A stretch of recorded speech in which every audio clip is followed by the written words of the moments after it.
To V3 news లక్ష్యం సమాజేత నేను మానస ముందుగా హెడ్లైన్స్. మహబూబాబాద్ జిల్లా గుండం రాజుపల్లిలో ఇసుక ట్రాక్టర్ ఢీకొని యువకుడి మృతి. ఇసుక మాఫియాపై చర్యలు తీసుకోవాలని గ్రామస్తుల ఆందోళన. మిర్యాలగూడలో తెలంగాణ ముఖ్యమంత్రి కేసీఆర్ చిత్రపటానికి పాలాభిషేకం. నిజాం కాలం నాటి రెవెన్యూ లోపాలను సరిచేశామన్న ఎమ్మెల్యే భాస్కర్ రావు. మెదక్ జిల్లా రామయంపేటలో అమానుషం. వృద్ధ తల్లిదండ్రులను రోడ్డుపై వదిలేసిన కుమారులు.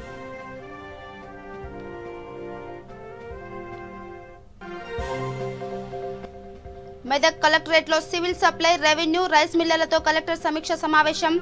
ధాన్యం కొనుగోలులో రైతులకు ఇబ్బందులు రాకుండా చూడాలని అధికారులకు ఆదేశం. రాత్రి వేళల్లో దొంగతనాలకు పాల్పడుతున్న నలుగురిని అరెస్టు చేసిన అల్వాల్ పోలీసులు. 23 తులాల బంగారు, కిలో వెండి ఆభరణాలు స్వాధీనం. ఇక డీటెయిల్స్కి వెళ్తే మహబూబాబాద్ జిల్లా చిన్న గూడూరు మండలం గుండం రాజుపల్లిలో ఇసుక మాఫియా నిర్లక్ష్యానికి మరో యువకుడు బలయ్యాడు. బైక్పై వెళ్తున్న VS లక్ష్మీపురంకు చెందిన యువకుడు మీసాల బాబురావు ఇసుక ట్రాక్టర్ ఢీకొట్టడంతో ప్రాణాలు కోల్పోయాడు. యథేచ్ఛగా ఇసుక అక్రమ రవాణా జరుగుతున్నా పట్టించుకోవాల్సిన అధికారులు మామూళ్లకు అలవాటు పడడంతో అమాయకుల ప్రాణాలు గాల్లో కలుస్తున్నాయని గ్రామస్తులు ఆరోపిస్తున్నారు. ఇక కేసు నమోదు చేసుకున్న చిన్న గూడూరు పోలీసులు దర్యాప్తు చేస్తున్నారు.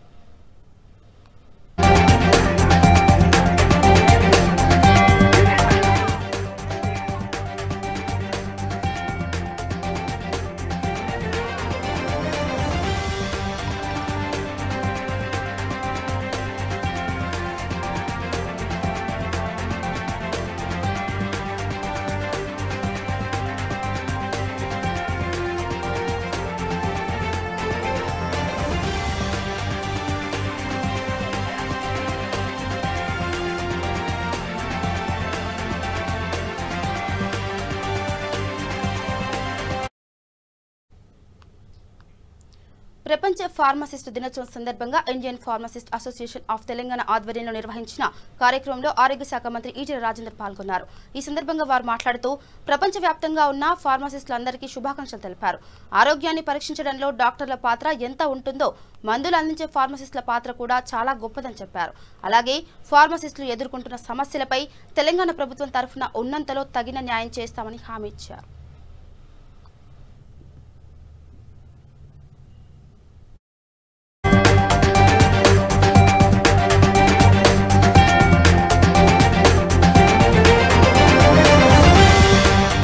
ప్రపంచ ఫార్మసీ డేని పురస్కరించుకొని ఈరోజు మన వైద్య ఆరోగ్య శాఖ మంత్రి ఈటెల రాజేందర్ గారి చేతుల మీదుగా కేక్ కట్ చేసి ఫార్మసిస్టులు అందరూ సంబరాలు చేసుకున్నారు. దీంతో మాట్లాడడానికి మనతో పాటు ఈటెల రాజేందర్ గారు వాడిని అడిగి తెలుసుకున్నాం. ప్రపంచవ్యాప్తంగా ఫార్మసిస్టులు ఎవరైతే ఇవాళ వాళ్ళ దినోత్సవం జరుపుకుంటున్నారో వాళ్ళందరికీ శుభాకాంక్షలు తెలియజేస్తా ఉన్నాం. ఆరోగ్యాన్ని పరిరక్షించడంలో డాక్టర్ల పాత్ర ఎంత ఉందో, వాళ్ళు ప్రిస్క్రైబ్ చేసినటువంటి మందును అందించేటువంటి గొప్ప బాధ్యత, ఏ రోగానికి ఏ మందు పనిచేస్తుందని చెప్పి ఐడెంటిఫై చేసి ఇచ్చేటువంటి బాధ్యత వాళ్ళ మీద ఉంటుంది. కాబట్టి వాళ్ళ పాత్ర చాలా గొప్పగా ఉంటుంది. ప్రపంచంలో గొప్ప శాస్త్ర విజ్ఞానం అభివృద్ధి చెందినప్పటికీ కూడా ఇప్పటికీ మనిషికి సరైన రోగాన్ని సరైన మందు ఇచ్చేటువంటి విషయంలో ఎక్కడో ఈ పిల్లల్ని ఉపయోగించుకోవడంలో ఈ ఫార్మసిస్టుల పాత్రను గొప్పగా పోషించడంలో కొంత గ్యాప్ ఉంది. రాబోయే కాలంలో ఫార్మ్ డి చదివిన పిల్లలు కావచ్చు, ఫార్మసీ చదివిన పిల్లలు కావచ్చు, రాబోయే కాలంలో వీళ్ళకు మరింత గుర్తింపు, గౌరవం, వీళ్ళ సర్వీసెస్ని గొప్పగా ఉపయోగించుకునేటువంటి పద్ధతి రావాలని కోరుకుంటా ఉన్నాం. తెలంగాణ రాష్ట్ర ప్రభుత్వం చాలా ప్రొయాక్టివ్గా, చాలా పాజిటివ్గా వాళ్ళ సమస్యలు మనం సావధానంగా వినడమే కాకుండా ఉన్నంత. ఇక తెలంగాణ ముఖ్యమంత్రి కేసీఆర్ నూతన రెవెన్యూ చట్టాన్ని అమల్లోకి తెచ్చినందుకు గాను మిర్యాలగూడ ఎమ్మెల్యే నల్లమోతు భాస్కర్ రావు ఆధ్వర్యంలో పెద్ద ఎత్తున ట్రాక్టర్లతో భారీ ర్యాలీ నిర్వహించి కేసీఆర్ చిత్రపటానికి పాలాభిషేకం చేశారు. ఈ సందర్భంగా భాస్కర్ రావు మాట్లాడుతూ ఎప్పుడో నిజాం కాలం నాటి రెవెన్యూ వ్యవస్థలోని లోపాలను సరిచేసి నూతన రెవెన్యూ చట్టం అమలు చేయడం జరిగిందన్నారు. ఇక నూతన రెవెన్యూ చట్టం వల్ల రైతుల ముఖాల్లో ఆనందం చూడగలుగుతున్నామన్నారు. ఈ కార్యక్రమంలో మిర్యాలగూడ మున్సిపల్ చైర్మన్ తిరునగరి భాస్కర్, వ్యవసాయ market committee chairman Chinta Reddy Srinivas Reddy, Vijaya Simha Reddy, Nallamothu Siddhartha పెద్ద సంఖ్యలో రైతులు పాల్గొన్నారు.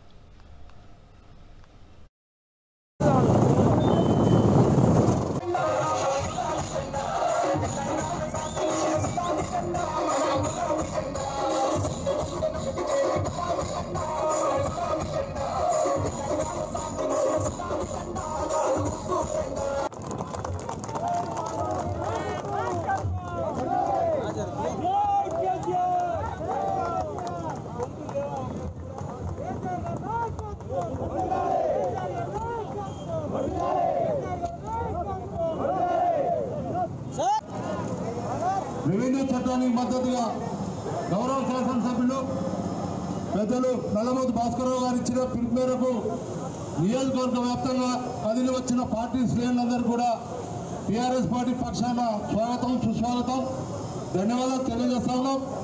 అదేవిధంగా ఈరోజు మన ముఖ్యమంత్రి గవర్నర్ చంద్రశేఖరరావు గారు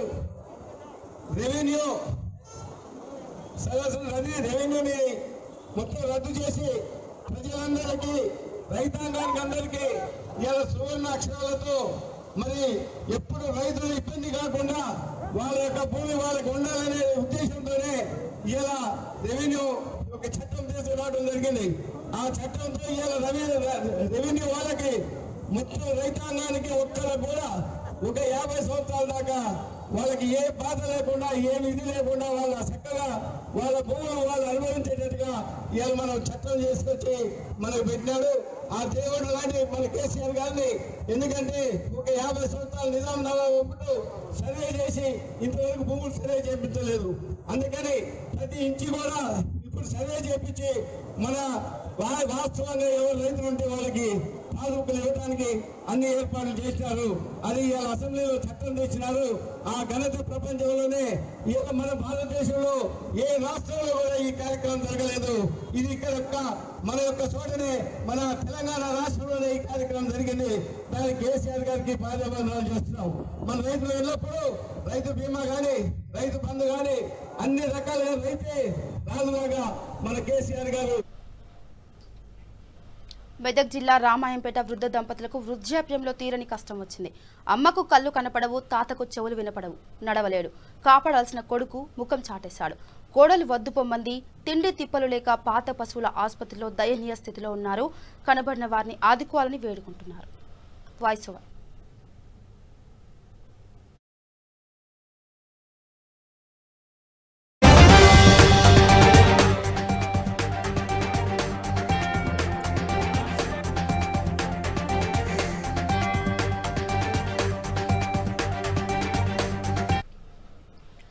మెదక్ జిల్లా రామాయంపేట మండలం ధర్మారం గ్రామానికి చెందిన నాగయ్య, అంజమ్మ అనే వృద్ధ దంపతులు ఒకప్పుడు బాగానే బతికారు. కానీ ఆస్తులు కరిగిపోయిన తర్వాత కొడుకు ముఖం చాటేయటంతో కష్టాలు మొదలయ్యాయి. అంజమ్మకు కళ్ళు కనబడవు, నాగయ్యకు చెవులు వినపడవు, నడవలేడు. భిక్షాటన చేస్తూ ఎవరైనా పెడితే తింటున్నారు, లేకుంటే పస్తులుంటున్నారు. కడు దయనీయ స్థితిలో కూలడానికి సిద్ధంగా ఉన్న పాత పశువుల ఆసుపత్రిలో చీరలు అడ్డుగా గోడ కట్టుకొని జీవనం కొనసాగిస్తున్నారు. అయితే కొడుకు చూసుకోవడం లేదని రామాయంపేట పోలీసులకు ఫిర్యాదు చేశారు దంపతులు. ఆరోగ్యం సహకరించని కన్న తల్లిదండ్రులను కంటికి రెప్పలా చూసుకోవాల్సింది పోయి వదిలేయడంపై గ్రామస్తులు మండిపడుతున్నారు. ప్రభుత్వం వెంటనే ఈ వృద్ధ దంపతులకు జీవించడానికి సౌకర్యం కల్పించాలని గ్రామస్తులు కోరుతున్నారు.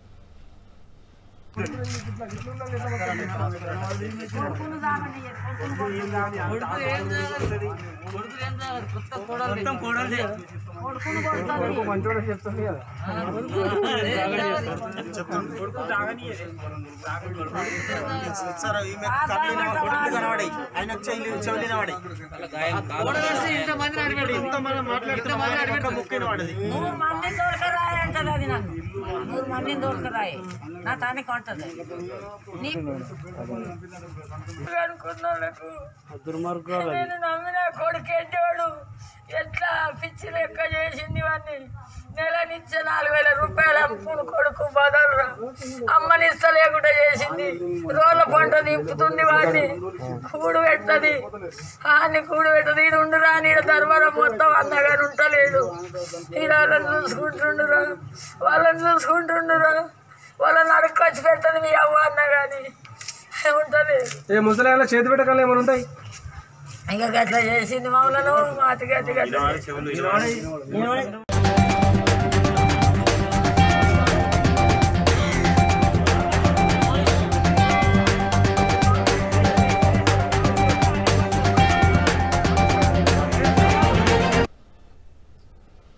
ఇక మెదక్ జిల్లా వ్యాప్తంగా ధాన్యం కొనుగోలు సమయంలో పంట పండించిన రైతులకు ఎలాంటి ఇబ్బందులు తలెత్తకుండా చూడాల్సిన బాధ్యత అధికారులపై ఉందని మెదక్ జిల్లా ఇన్ఛార్జ్ కలెక్టర్ వెంకట్రామారెడ్డి అన్నారు. మెదక్ కలెక్టరేట్లోని సమావేశ మందిరంలో సివిల్ సప్లై, రెవెన్యూ, రైస్ మిల్లర్లతో ఆయన సమీక్ష సమావేశం నిర్వహించారు. ఈ సందర్భంగా కలెక్టర్ మాట్లాడుతూ ఈ సీజన్లో జిల్లా వ్యాప్తంగా వర్షాలు బాగా కురిశాయని ఎంత పంట దిగుబడి వస్తుందో అధికారులు అంచనా వేసి అందుకు అవసరమైన చర్యలు తీసుకోవాలని సూచించారు. జిల్లాలోని ఏ మండలాల్లో ఎంత విస్తీర్ణంలో పంట పండించారనే వివరాలను ఇప్పటికే వ్యవసాయ శాఖ అధికారులు సేకరించారని దీనికి అనుగుణంగా ధాన్యం కొనుగోలు కేంద్రాలను ఏర్పాటు చేయాల్సి ఉంటుందన్నారు. అయితే ఈ సమావేశంలో రైస్ మిల్లర్స్ అసోసియేషన్ రాష్ట్ర నాయకులు, మెదక్ మున్సిపల్ చైర్మన్ చంద్రపాల్, అదనపు కలెక్టర్ వెంకటేశ్వర్లు, పౌర సరఫరాల శాఖ జిల్లా అధికారి శ్రీనివాస్, సహాయ అధికారి రాజానాయక్, మెదక్ తుర్ఫాన్ ఆర్డీఓలు సాయిరాం, శ్యాంప్రకాష్, విఆర్ఓలు, ఆయా శాఖల అధికారులు పాల్గొన్నారు.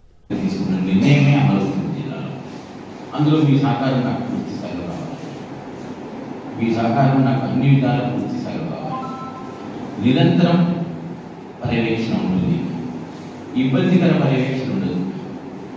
అనుకూలంగా మీ వెన్ను తట్టి మీ వెంట ఉంటామనే పర్యవేక్షణ ఉంటుంది తప్పితే ఇక్కడ ఏదో నిర్బంధ పర్యవేక్షణ ఉండదు. అది నా అధికారుల గురించి చెప్పుకోవడం జరిగింది. అధికారుల గురించి నేను ఆదేశాలు ఇచ్చాను. ఇవాళ సమిష్టి బాధ్యత అనుకున్నాం. సమిష్టిగా మీకు ఏం ప్రాబ్లం ఉంది, మరి 3 షిఫ్ట్స్ నడవాలి, ఎందుకు నడుస్తలేదు, ఎంత నడుస్తూ ఉంది, మరి దాన్ని నడవడానికి కావాల్సిన పరిస్థితులు ఏంటి, మనకున్న మనం optimum utilization of our capacity అంటే మన మిల్లింగ్ కెపాసిటీని తారా స్థాయికి తీసుకెళ్ళి హైయెస్ట్ లెవెల్కి పీక్ లెవెల్కి తీసుకుపోయి ఎక్స్ప్లైట్ చేసుకుందాం. మనం సిద్ధంగా ఉందాం, మనకున్న పని అప్పచెప్పిన పని కంప్లీట్ చేసుకుందాం, మనకు ప్రభుత్వం ఇచ్చిన బాధ్యతని దాన్ని నింపేసుకుందాం, కంప్లీట్ చేద్దామనే ఆలోచన మనకు మీకు ఉండాలి. ఇవాళ మీ అందరికన్నా ఎక్కువ నా మీద ప్రశ్న ఉంది. నేను ఎవ్రీడే చీఫ్ సెక్రటరీ గారికి, కమిషన్ సూపర్వైజర్ గారికి సమాధానం పంచుకోవాలి. నేను ప్రతిరోజు వారికి సమాధానం చెప్పుకోవాలి.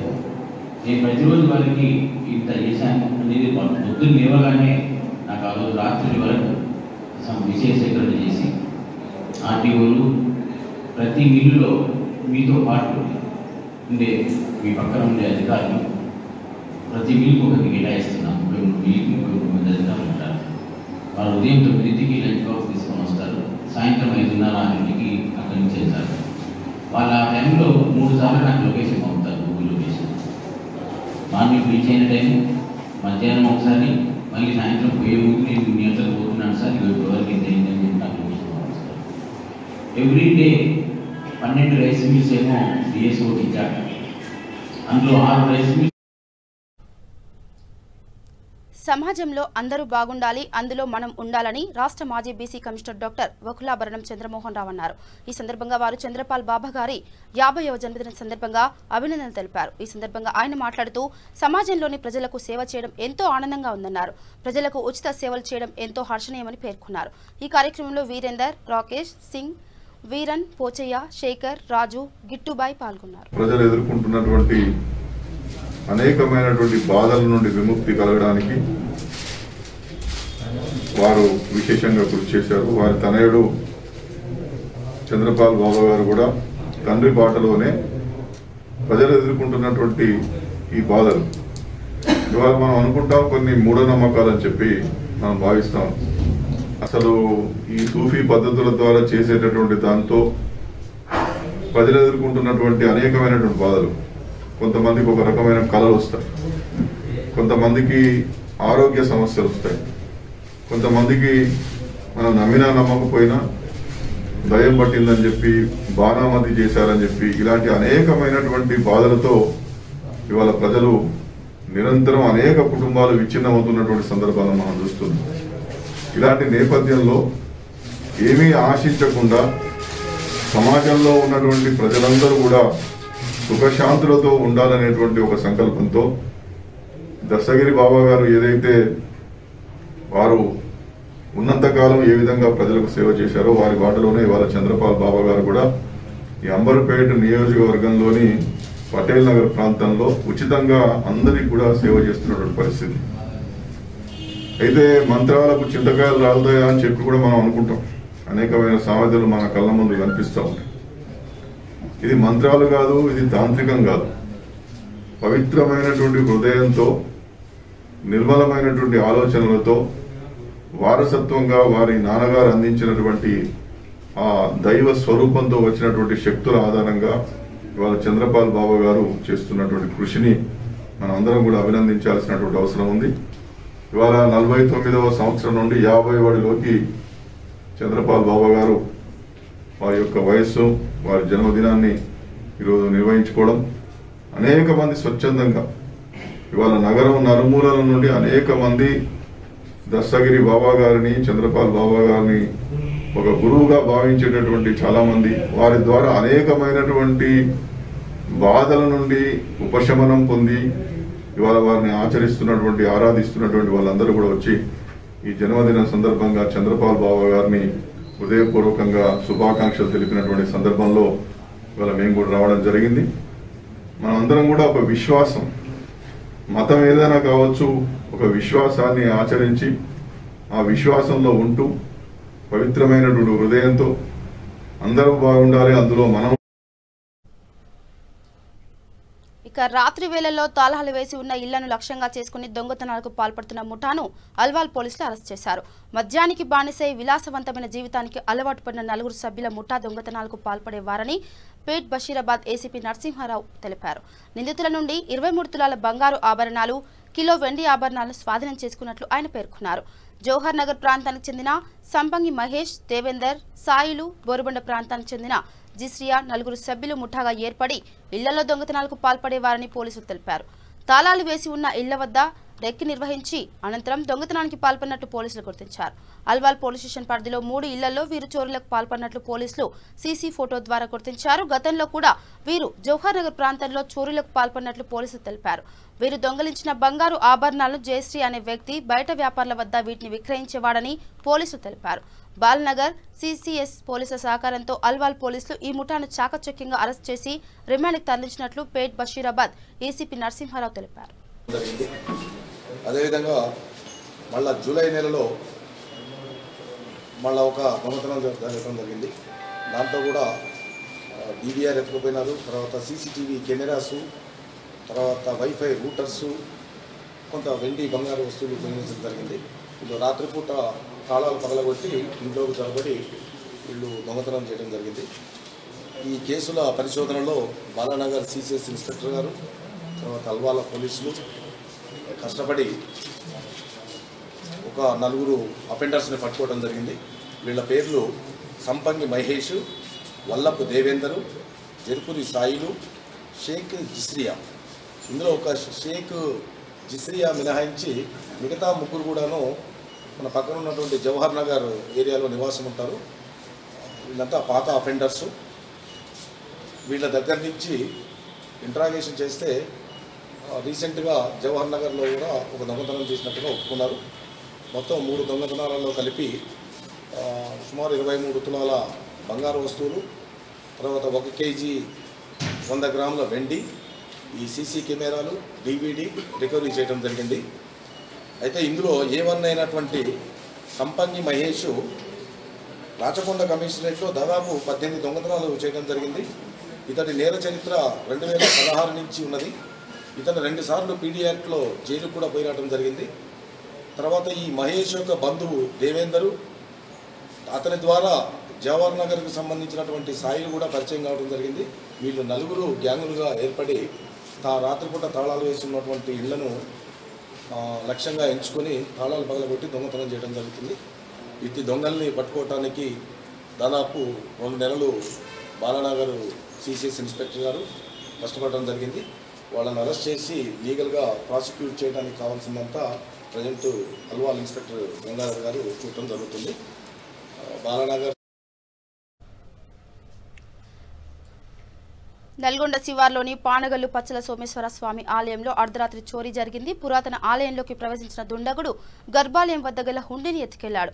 కాగా చోరీ దృశ్యాలన్నీ సీసీ కెమెరాలో రికార్డయ్యాయి. ఘటనపై కేసు నమోదు చేసుకున్న నల్గొండ 2 టౌన్ పోలీసులు దర్యాప్తు చేపట్టారు.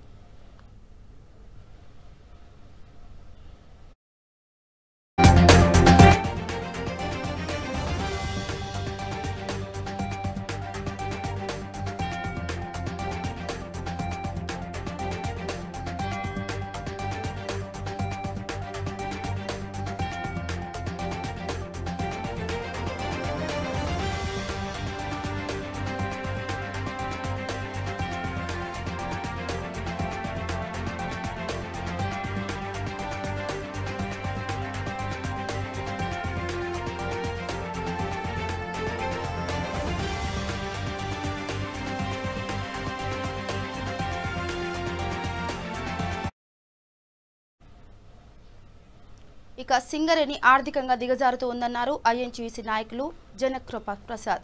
మంచిర్యాలలో ఏర్పాటు చేసిన విలేకరుల సమావేశంలో ఆయన మాట్లాడుతూ తెలంగాణ సాధించే విషయంలో సింగరేణి కార్మికులు చేసిన కృషి చరిత్రలో నిలిచిపోయిందన్నారు. 42 రోజులు సమ్మె చేసి కేంద్రం దిగి వచ్చేలా చేసిందన్నారు. తెలంగాణ ఏర్పడిన తర్వాత సింగరేణి ఆర్థికంగా దిగజారుతుందని ఆవేదన వ్యక్తం చేశారు. తెలంగాణ ఏర్పడిన తర్వాత కొత్త బొగ్గు గన్లు ఏర్పాటు చేస్తామని, నిరుద్యోగులకు ఉద్యోగ అవకాశాలు కల్పిస్తామని గద్దెకెక్కి ఇప్పుడు వాటి ఊసే ఎత్తడం లేదని దుయ్యబట్టారు. నూతన గన్లను ఏర్పాటు చేసి నిరుద్యోగులకు ఉద్యోగ అవకాశాలు కల్పించాలని వారు డిమాండ్ చేశారు.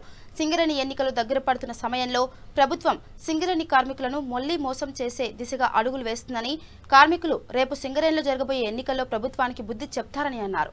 ఈ కార్యక్రమంలో కాంగ్రెస్ నాయకులు దయానంద్ శ్రీనివాస్, ఎస్ఐ, ఐఎన్టీయూసీ నాయకులు తదితరులు పాల్గొన్నారు.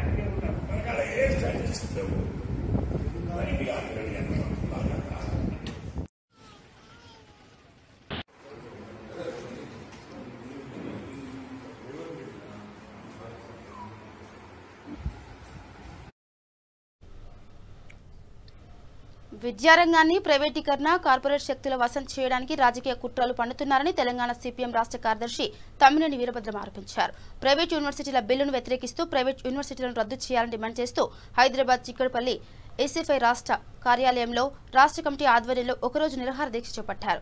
కార్యక్రమానికి తమ్మినేని వీరభద్రం ముఖ్య అతిథిగా హాజరై మద్దతు ప్రకటించారు.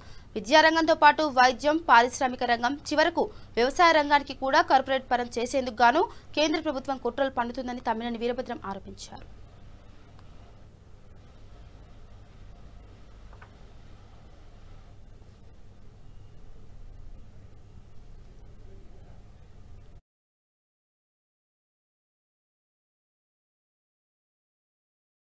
పట్టణంలో ఎంఆర్పీఎస్ వ్యవస్థాపక అధ్యక్షులు మందకృష్ణ మాదిగ సమావేశం నిర్వహించారు.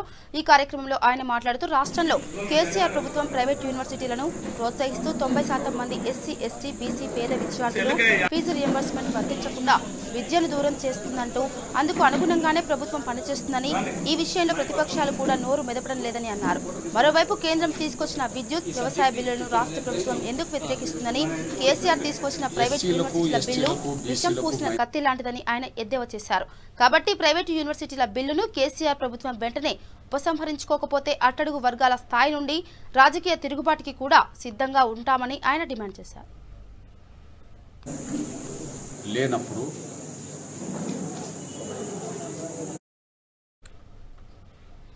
భారతీయ జనతా పార్టీ కిసాన్ మోర్చా ఆర్మూర్ పట్టణ మరియు మండల శాఖ అధ్యక్షులు పాలెపు రాజు, లోక నర్సారెడ్డి ఆధ్వర్యంలో నేషనల్ హైవేపై రాస్తారోకో నిర్వహించారు.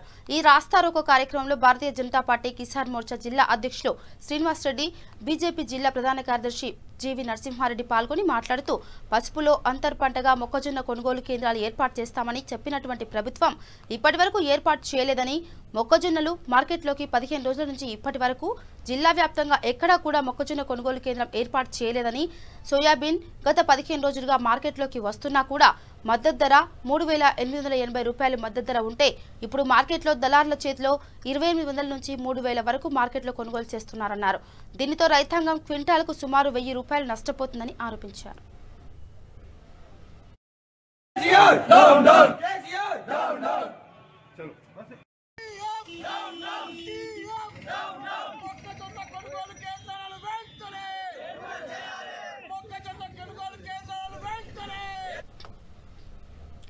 బులెటిన్ ముగించే ముందు హెడ్లైన్స్ మరోసారి. మహబూబాబాద్ జిల్లా గుండంరాజుపల్లిలో ఇసుక ట్రాక్టర్ ఢీకొని యువకుడి మృతి, ఇసుక మాఫియాపై చర్యలు తీసుకోవాలని గ్రామస్తుల ఆందోళన. మిర్యాలగూడలో తెలంగాణ ముఖ్యమంత్రి కేసీఆర్ చిత్రపటానికి పాలాభిషేకం, నిజాం కాలం నాటి రెవెన్యూ లోపాలను సరిచేశామన్న ఎమ్మెల్యే భాస్కర్ రావు.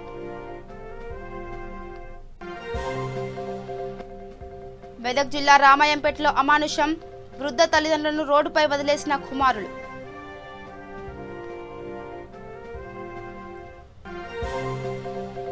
మెదక్ కలెక్టరేట్లో సివిల్ సప్లై రెవెన్యూ రైస్ మిల్లర్లతో కలెక్టర్ సమీక్ష సమావేశం.